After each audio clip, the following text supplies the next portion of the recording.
Hi hello friends, how are you? నేను మీ కాశీ విశ్వనాథ్. ఎలా ఉన్నారు? నేనైతే సూపర్, మీరు కూడా చాలా బాగున్నారు అనుకుంటాను. ఈరోజు అయితే ఒకటి చెప్పాలనుకున్నాను.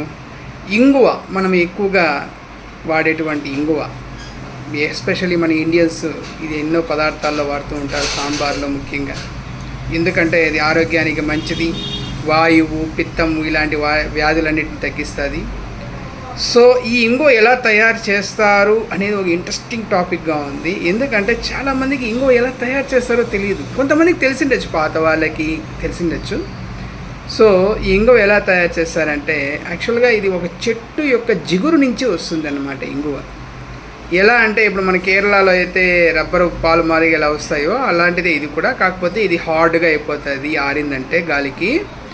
దాన్ని విడదీసి మళ్ళీ ఎండకు పెట్టి దాన్ని ప్రాసెస్ చేస్తారు. ఇది ఎక్కువగా మనకు ఇజ్రాయెల్ అండ్ ఆఫ్ఘనిస్తాన్లో దొరుకుతుంది.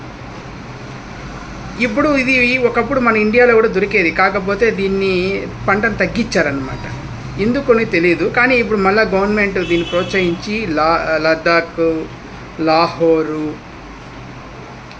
ఇట్లా కాశ్మీర్ ఏరియాల్లో అంతా మళ్ళీ పండించేందుకు సిద్ధం చేస్తోంది. ఆల్రెడీ ట్రయల్స్ జరిగాయి, కొంచెం పండిస్తున్నారు కూడా. ఇది మంచి పరిణామమే. ఎందుకంటే మనం ఎక్కువగా విదేశాల మీద ఆధారపడితే మన డబ్బు మొత్తం బయట వెళ్ళిపోతుంది. కాబట్టి ఇదైతే మంచి పరిణామమే. సో ఇంగువ అనేది ఎలా తయారవుతుందంటే, ఒక చెట్టు యొక్క జిగురు అనమాట. అది మనకి ఇంత హెల్ప్ చేస్తుంది. చూసారా ప్రకృతి ఎలా మనకు సహకరిస్తూ ఉందో. సో ప్లీజ్, వృక్షో రక్షతి రక్షిత. అందరూ బాగుండాలి. Thank you. ఈ వీడియో ఒక్కసారి చూసిన వాళ్ళందరూ లైక్ చేసి షేర్ చేయండి ప్లీజ్. Thank you.